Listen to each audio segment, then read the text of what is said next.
धन्यवाद। सबसे पहले तो मैं माननीय प्रदेश कांग्रेस के अध्यक्ष जी को उनके जन्मदिन पर बहुत हार्दिक बधाई व शुभकामनाएं देता हूं और इसे मैं अपना सौभाग्य मानता हूं कि सहयोग से मुझे जानकारी नहीं थी कि उनकी 1 अक्टूबर को उनका जन्मदिन है, लेकिन मुझे 1 अक्टूबर ही सूट कर रहा था तो मैंने आग्रह किया और मैं आभारी हूं अध्यक्ष जी का, श्री जी का। उन्होंने अपने इस भव्य व्यस्त कार्यक्रम में भी यहाँ पे मुझे आने का अवसर दिया, मैं आपका आभारी हूँ। साथियों,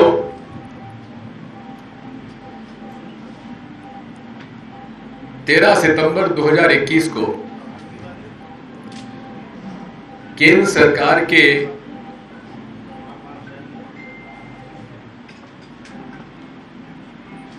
अमले ने मुद्रा पोर्ट पर एक आशीष ट्रेडिंग कंपनी द्वारा आयातित सेमिकट टेल्कम पाउडर के नाम से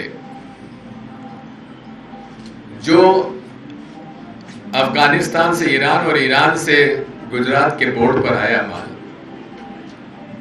उसकी जब जांच की तो लगभग 3000 किलो का हेरोइन ड्रग उसमें उन्हें मिला, जिसकी बाजार में कीमत आज 21,000 करोड़ की है। और यही नहीं, जब और जांच पड़ताल की गई तो इसी आशीष ट्रेडिंग कंपनी के नाम से 9 जून 2021 को 25,000 किलो हेरोइन का भी इसी प्रकार का सेमिकट टेल्कम पाउडर के नाम से Afghanistan firm MS Hasan Hussain limited उसी के माध्यम से मुद्रा पोर्ट गुजरात में ये शिपमेंट आया था, जिसका कोई अता पता नहीं है, जिसकी बाजार में कीमत 1,75,000 करोड़ है। अब ये इतना बड़ा ड्रग का व्यापार, जहां एक शिपमेंट 1 लाख करोड़ से ज्यादा है, तो आप समझ सकते हैं कि देश में ये हीरोइन का व्यवसाय लगभग 5 से 10 लाख करोड़ का हो सकता है, ये संभावना है। केंद्र सरकार ने और मीडिया ने बॉलीवुड में जिस किसी से 200-300 ग्राम ड्रग मिला, एक हफ्ते 10-10 दिन तक मीडिया ने चलाया, लोगों को जेल भेजा और बहुत बड़ा उसको केस बनाया। लेकिन जो स्थान 300-400 ग्राम ड्रग को मिला वो 3000 किलो और 25,000 किलो हेरोइन को मीडिया ने नहीं दिया। और उसके बाद उन लोगों को तो जेल हुई, लेकिन आज तक जो आशीष ट्रेडिंग कंपनी का एक कपल है, जिसका विजयवाड़ा का पता था और चेन्नई में कपल रहता था, उसको शिपमेंट के कमीशन का केवल 4 लाख रुपए उसको कमीशन मिला। ये सुधाकर मछवारम और मिसेस गोविंद राजू वैशाली, इनको केवल 4 लाख रुपए मिले थे कमीशन के as importing and handling agents के रूप में। अब बात यही आती है कि आखिर इतना बड़ा व्यवसाय और व्यापार हो रहा है और जहां enforcement directorate, NIA, IT, CBI बड़े बड़े प्रकरण अपने आप को उसमें शामिल होने का बताते हैं, और आजकल तो एक प्रथा बन गई है कि अपने राजनीतिक प्रतिद्वंदियों को झूठे ईडी, आईटी, सीबीआई के छापे डालकर उनको परेशान किया जाए और अगर वो भाजपा में शामिल हो जाए तो केस समाप्त कर दिया जाता है। ये भारतीय जनता पार्टी का और मोदी शाह सरकार का काम करने का तरीका है। मैं आपकी इजाजत से एक वीडियो है, उसको मैं आपको सुनाना चाहता हूं। कितने कम से कम 13 प्रकरण हैं जहां भाजपा के लोग इस प्रकरण में शामिल रहे हैं, ड्रग के माफिया के चक्कर में। ये पहली बार नहीं है जब भाजपा या उनसे संबंधित किसी व्यक्ति का नाम ड्रग्स केस में जुड़ा हो। इससे पहले भी ये वाकया एक तो नहीं बल्कि पूरे 13 बार हो चुका है। देश के अलग अलग राज्यों में ड्रग्स पहुंचाने का ये पूरा धंधा भाजपा सरकार के सत्ता में आने के बाद तेजी से बढ़ा है। गुजरात, पंजाब, हरियाणा, मध्य प्रदेश, छत्तीसगढ़, कर्नाटक और बंगाल जैसे राज्यों में युवाओं को लगातार नशे की ओर धकेला जा रहा है। साल 2019 में मध्य प्रदेश के मंडला जिले के भाजपा आदिवासी नेता संपतिया उइके के 21 वर्षीय बेटे को पुलिस ने रंगे हाथों गिरफ्तार किया था। वो न सिर्फ ड्रग्स का आदी था बल्कि पेडलर भी था। अप्रैल 2017 में ड्रग पेडलर को पंजाब के गुरदासपुर जिले में बीजेपी नेता के घर से गिरफ्तार किया गया था। जून 2020 अम्बाला में बीजेपी चीफ जगमोहन लाल कुमार के बेटे अमित कुमार को पुलिस ने 60 ग्राम हेरोइन के साथ पकड़ा। सितंबर 2020 में कर्नाटक के कबानी में बीजेपी कार्यकर्ता चंद्रकांत चौहान को पुलिस ने नशीले पदार्थ के साथ गिरफ्तार किया था। अगस्त 2015 में पंजाब भाजपा नेता कमल शर्मा को राजस्थान पुलिस ने 190 किलो के नशीले पदार्थों के साथ पकड़ा था। जून 2020 में छत्तीसगढ़ पुलिस ने स्थानीय भाजपा नेता जगत पुजारी को ड्रग तस्करी के मामले में गिरफ्तार किया था। जून 2021 में भाजपा युवा मोर्चा से ताल्लुक रखने वाले धीरज कुमार को पुलिस ने लगभग 3 ग्राम की ब्राउन शुगर नामक ड्रग्स के साथ पकड़ा था। जून 2021 में ही हिमाचल प्रदेश भाजपा सरकार के 5 साल के एमएलए खुशी परमार के बेटे चेतन परमार को एक ड्रग व्यवसायी को आर्थिक रूप से लाभ पहुंचाने के जुर्म में पकड़ा गया था। फरवरी 2021 में पश्चिम बंगाल की भाजपा युवा नेता अकेला गोस्वामी को एक ड्रग केस में गिरफ्तार किया गया था। मार्च 2021 में भाजपा नेता सतीश नगर को पुलिस ने लुधियाना से तकरीबन 1 लाख से अधिक रुपए की नशीली दवाइयों के साथ पकड़ा था। और अभी हाल ही में अडानी के निजी बंदरगाह से हजारों करोड़ रुपए की हेरोइन बरामद हुई है। अगर ये ड्रग पकड़ा ना जाता तो इसी तरह देश के कोने कोने में पहुंचता और भाजपा नेताओं के साथ उनके कार्यकर्ताओं के जरिए देश के युवाओं तक पहुंचता। ये एक सोची समझी साजिश है देश के भविष्य को खराब करने की और देश पर राज करने की। अब ये हमारे सामने प्रमाण है। क्या मीडिया इस बारे में भारतीय जनता पार्टी से प्रश्न करेगा? क्या राष्ट्रीय मीडिया जिस प्रकार से अन्य मुद्दों पर बहस कराता है, हिंदुस्तान पाकिस्तान, हिंदू मुसलमान, अफगानिस्तान तालिबान, क्या सबसे ज्यादा खतरनाक आज कोई मसला है इस देश में जहां नौजवानों को उनका भविष्य बिगाड़ा जा रहा है? क्या इस पर राष्ट्रीय चैनल बहस करवाएंगे? क्या उन लोगों को सामने लाएंगे जो इस अवैधानिक व्यवसाय में लिप्त हैं? क्या भारतीय जनता पार्टी के नेताओं को, जो मैंने सूची आपको दी है, उनके बारे में केंद्र सरकार हमको बताएगी कि एनडीपीएस एक्ट के अंतर्गत उनके खिलाफ क्या कार्रवाई हुई? आपको जानकारी है कि एनडीपीएस एक्ट कितना खतरनाक एक्ट है, उसमें साधारण किसी को जमानत नहीं होती है। और विशेषकर राजस्थान के लोग तो इसको जानते हैं कि यहाँ पर अफीम की खेती भी होती है, मध्य प्रदेश में भी होती है, कि एनडीपीएस एक्ट में कितना खतरनाक है। लेकिन स्पष्ट रूप से 13 जो उदाहरण मैंने आपको बताए हैं, उन पर अभी तक क्या कार्रवाई की है केंद्र सरकार ने एनडीपीएस एक्ट के अंतर्गत, हम जानना चाहेंगे। केंद्र सरकार ने जो 21,000 करोड़ का हीरोइन पकड़ा है उसको नेशनल इन्वेस्टिगेटिव एजेंसी को सौंप दिया। अब नेशनल इन्वेस्टिगेटिव एजेंसी वो है जिसने हर भारतीय जनता पार्टी का विरोध जो से संबंधित आरोपियों को बरी करवाया है।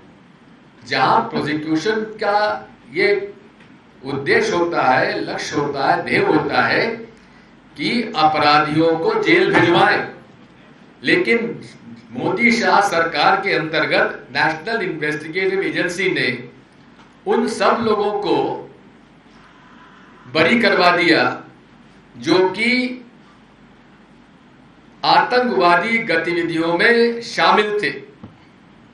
और उसमें चाहे आपके अजमेर दरगाह शरीफ पर बॉम्ब ब्लास्ट हुआ हो उसके अपराधी, चाहे मालेगांव में 2-2 बार ब्लास्ट हुए उसके अपराधी, चाहे मक्का मस्जिद हैदराबाद के अपराधी, चाहे समझौता एक्सप्रेस में हुए बॉम्ब ब्लास्ट के अपराधी या मुड़ासा गुजरात में हुए अपराधी। बात यही है, नेशनल इन्वेस्टिगेटिव एजेंसी पर हमको भरोसा नहीं है। वहां वही वकील लगाए जाते हैं प्रोसिक्यूशन की तरफ से जो कि अपराधियों को कन्विक्शन की बजाय उसके एक्विटल के लिए बहस करते हो। यह मेरे पास प्रमाण है जो मैं देता आया हूं। हम मांग करते हैं माननीय सुप्रीम कोर्ट से, माननीय हमारे प्रधानमंत्री जी से कि इतना बड़ा जब रैकेट पकड़ा गया है जहां 1,75,000 करोड़ का एक और 21,000 करोड़ का एक, लगभग 2 लाख करोड़ का हेरोइन केवल 1 महीने के अंतराल में पकड़ा गया है। इसकी जांच नेशनल इन्वेस्टिगेटिव एजेंसी को सौंपा गया है। वहां एक सुप्रीम कोर्ट के जज के अंतर्गत इसकी जांच करवाई जाए और सुप्रीम कोर्ट का जज भी ऐसा हो जो कि हमारे लीडर ऑफ ऑपोजिशन के और सीजेआई और केंद्र सरकार की जो सीबीआई डायरेक्टर को अपॉइंटमेंट की कमेटी है उसी के माध्यम से ये under this judicial scrutiny of other sitting court जज, सुप्रीम कोर्ट सिटिंग जज और रिटायर्ड सुप्रीम कोर्ट जज, उनके नेतृत्व में ही इसका इन्वेस्टिगेशन होना चाहिए। अन्यथा हमको पूरी तरीके से भरोसा नहीं है। आज किसी भी आप शहर में चले जाएं, जयपुर का ही मैं आपको उदाहरण देता हूं। यहाँ पे थानों में, यहाँ पर अनेक जगह पर आप देखेंगे कि ड्रग पेडलर्स खुलेआम ड्रग पेडलिंग करते हैं। जो छोटे छोटे लड़के मजदूर रोटी खाना पसंद, रोटी के लिए पैसा उनके पास नहीं होगा लेकिन ड्रग्स से एडिक्शन इतना है कि वो उसके अंदर चले जाते हैं। ऐसे गंभीर प्रकरण में हम चाहेंगे कि इस बारे में पूरी ईमानदारी के साथ, यदि मोदी शाह सरकार, भाजपा सरकार, राष्ट्रीय स्वयं सेवक संघ के लोग अगर इस देश में लोगों की भलाई चाहते हैं तो ड्रग्स से मुक्ति दिलाना उनका प्रथम दायित्व होना चाहिए। और इसके लिए अफगानिस्तान से, ईरान से और पाकिस्तान से जो ड्रग आ रहा है उसको उतने ही मुस्तैदी से रोकना चाहिए जिस मुस्तैदी की बात वो इन्फिल्ट्रेटर्स को, टेररिस्ट को रोकने की बात करते हैं। उससे ज्यादा खतरनाक ड्रग पेडलिंग है। इस बारे में हम उनसे ये अनुरोध करेंगे। मैं ये भी कहना चाहता हूं कि नोटबंदी में हमें बताया गया था कि हम नोटबंदी इसलिए कर रहे हैं क्योंकि हम इसके माध्यम से भ्रष्टाचार समाप्त करना चाहते हैं, क्योंकि हम इससे आतंकवाद समाप्त करना चाहते हैं, हम इससे फेक करेंसी चेक करना चाहते हैं और डिजिटल ट्रांजैक्शन चालू करना चाहते हैं।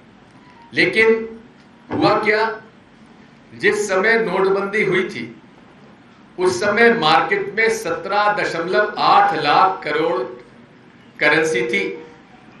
अगर ईमानदारी से उनको डिजिटल करेंसी ही लाना था और ब्लैक मनी को रोकने के लिए, काले धन को रोकने के लिए उन्हें अगर नोटबंदी करना ही था तो फिर करेंसी घटनी चाहिए।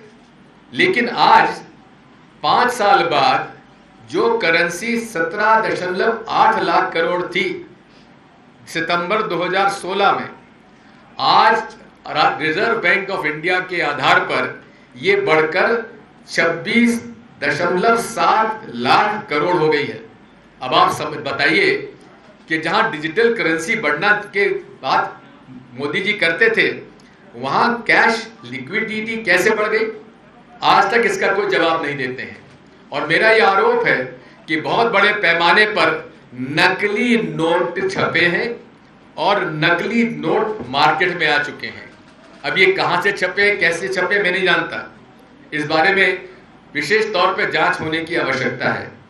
मैं यही कहना चाहता हूं कि भारतीय जनता पार्टी के नेता मोदी जी कहते थे ना खाऊंगा ना खाने दूंगा, लेकिन आज हालत यह है, नोटबंदी में जैसा कि डॉक्टर मनमोहन सिंह जी ने कहा था कि देश का इतिहास का सबसे बड़ा स्कैम है, और ये स्कैम है।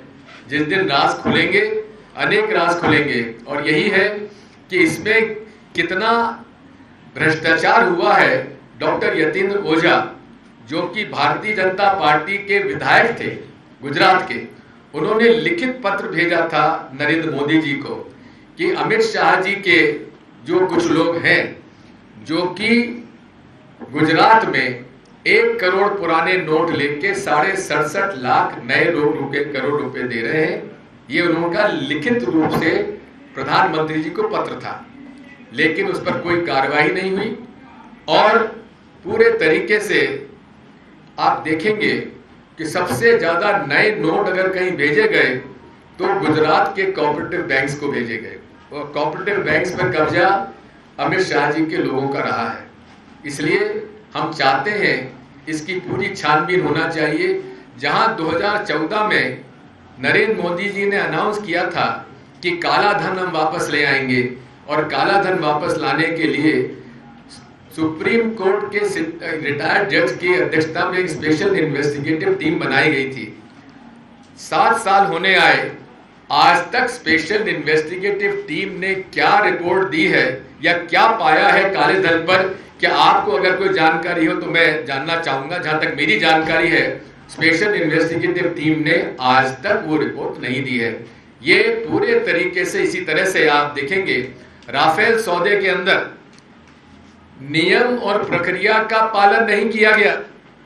जो स्टैंडर्ड ऑपरेटिंग प्रोसीजर है डिफेंस परचेजेस का, वो cabinet committee on defence purchase का उसकी मीटिंग तक नहीं हुई, फाइनेंस से क्लियरेंस नहीं लिया गया, और जिस कीमत में हम लोग 126 राफेल एयरक्राफ्ट खरीदने वाले थे, वो न खरीदकर केवल उसी कीमत में 36 हवाई जहाज खरीदे गए हैं। और उसमें भी हिंदुस्तान एरोनॉटिक्स लिमिटेड का, जिसको कि उनको यहाँ प्रोडक्शन होना था राफेल, उसका भी उन्होंने खत्म करके निजी कंपनी को सौंप दिया।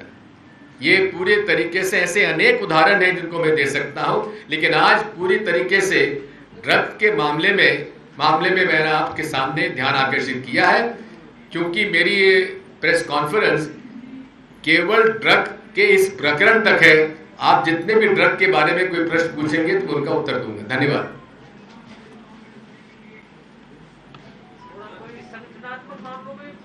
जी, थोड़ा सा एक आध और सवाल हो जाए। नहीं, सवाल पूछ लीजिए, लेकिन एक बात समझ लीजिए, राजस्थान का मैं एआईसीसी का महामंत्री नहीं हूं, प्रभारी नहीं हूं, राजस्थान सरकार का मैं प्रवक्ता नहीं हूं, मैं प्रदेश कांग्रेस कमेटी राजस्थान का प्रवक्ता नहीं हूं, इसलिए वो सारे उत्तर में नहीं